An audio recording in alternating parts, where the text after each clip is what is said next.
Salut à tous, nouvelle journée, nouvelle recette, nouvelle vidéo, et aujourd'hui on va parler pâtisserie. Alors je vais vous remettre dans le contexte, l'année dernière, fin d'année, en 2018, j'ai assisté à la remise des récompenses du prix Goût et Santé des artisans MAF, donc en fait c'est un concours national qui vise à récompenser les meilleurs artisans. J'ai rencontré sur place le lauréat, celui qui a gagné, Aurélien Fournier, et il avait fait un dessert, parce qu'il venait de l'Ardèche, couleur d'Ardèche.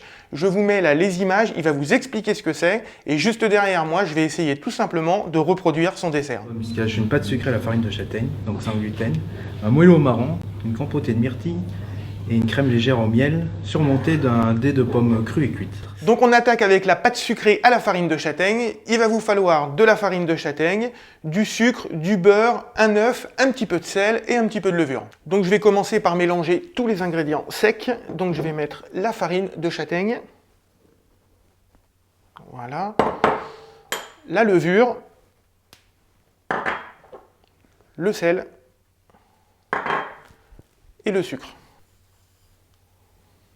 Je mélange à la maryse. Je rajoute le beurre. Hop. Et j'y vais à la main. Et donc je vais bien malaxer comme ça, faire comme un crumble jusqu'à avoir une texture bien sableuse. Voilà. Maintenant je vais casser l'œuf, le mettre à l'intérieur et l'incorporer à la main pareil. On y va. Voilà, je vais former ma boule. Alors après des années d'expérience, j'ai enfin compris que ce type de pâte, il valait mieux l'abaisser avant que l'abaisser après. Donc je vais l'abaisser tout de suite avant de la mettre au réfrigérateur, ce sera plus facile. Hop, rouleau à pâtisserie. Voilà, parce que si je la mets au réfrigérateur en boule, après elle va être plus compliquée à aplatir. La pâte est plate, donc maintenant je la mets au frais pour qu'elle soit plus facile après à mettre dans les moules. Et je vais préparer la crème au miel. Donc les ingrédients pour la crème au miel, du lait, des œufs, des jaunes d'œufs d'ailleurs, de la maïzena et forcément du miel. Donc je commence par faire chauffer le lait, qui est ici, et pendant ce temps-là je vais fouetter les œufs avec le miel.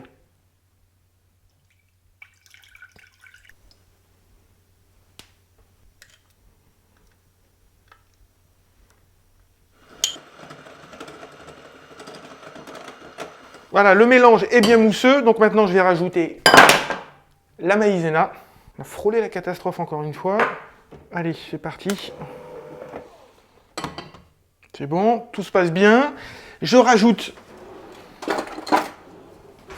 Alors je vous le dis avant de relancer le batteur.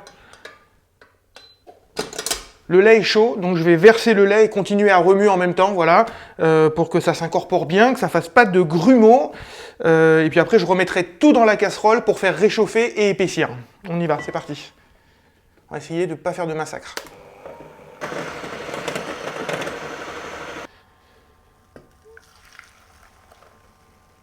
En fait, je fais tout simplement une crème pâtissière au miel, voilà, il n'y a rien de compliqué. Donc la crème a épaissi, ça y est, je vais la verser dans un bol. Ça sent le miel, c'est dingue. Hop, enfin, c'est un peu logique, il y a du miel. Je la filme au contact pour pas que ça fasse de croûte sur le dessus et je la mets au réfrigérateur avec la pâte pour préparer tout simplement maintenant le moelleux fondant.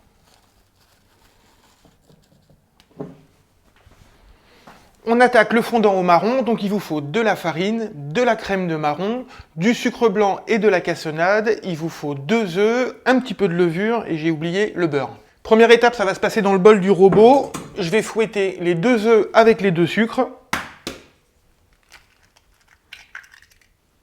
Blanchir même, ça s'appelle. Et c'est parti. C'est mousseux. Je rajoute la farine et la levure. Hop. Et c'est reparti pour un tour, pour même plusieurs tours. Go. Je rajoute le beurre fondu et la crème de marron. Hop. Voilà, la pâte là, elle est bien froide, c'est parfait. J'ai mes petits cercles à pâtisserie, diamètre 8 cm. Donc ce que je vais faire, c'est que je vais les graisser un petit peu au bord quand même. Donc ça, par exemple, vous ne pouvez le faire que si vous avez étalé la pâte avant et mise au frais, sinon c'est impossible.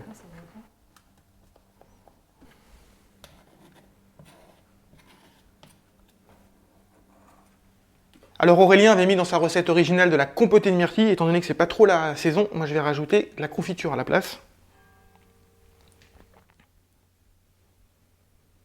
Ensuite, je rajoute de la préparation aux châtaignes. Voilà, et maintenant j'enfourne pour à peu près 20-25 minutes à 180 degrés. Je vous donnerai le temps exact parce qu'elles sont petites et je vais peut-être pas les laisser 25 minutes. Je vous donnerai le temps exact juste là. Voilà. Alors pendant que les tartelettes sont en train de cuire, je m'occupe du sirop. J'ai 200 ml d'eau, 200 g de sucre. Ça va être pour tremper les pommes. Voilà, tout est prêt, donc j'ai plus qu'à passer au dressage. Donc ce que je fais maintenant, c'est que je vais venir pocher la crème au miel sur la tartelette. Je coupe mes petites pommes comme ça, mes demi-Granny Smith en rosace, je les mets sur un pic, je les plonge tranquillement dans le sirop de sucre, voilà, qu'elles soient bien brillantes, et je viens les piquer sur ma tartelette pour finir. Voilà, ma tartelette est terminée. Alors je m'excuse auprès d'Aurélien, j'ai pas réussi à la reproduire, par contre j'ai aucun doute, ça va être très très bon. N'hésitez pas à faire un petit jeu, donnez-moi une note sur 10 pour ma tentative de copie, voilà, moi je la trouve pas mal. Je ne me mettrai pas un 10, mais laissez-moi une petite note. Par contre, laissez-moi aussi un petit pouce bleu. N'hésitez pas à vous abonner à la chaîne, activer les notifications pour avoir les prochaines vidéos. Le prix Goût et Santé MAF des artisans, il revient en 2019. Donc si vous connaissez des artisans qui méritent d'aller concourir, inscrivez-les. Je vous mets le lien juste en dessous dans la description. Puis nous, on se retrouve la prochaine fois pour une recette. On fera du salé. N'oubliez pas de cuisiner. Ciao.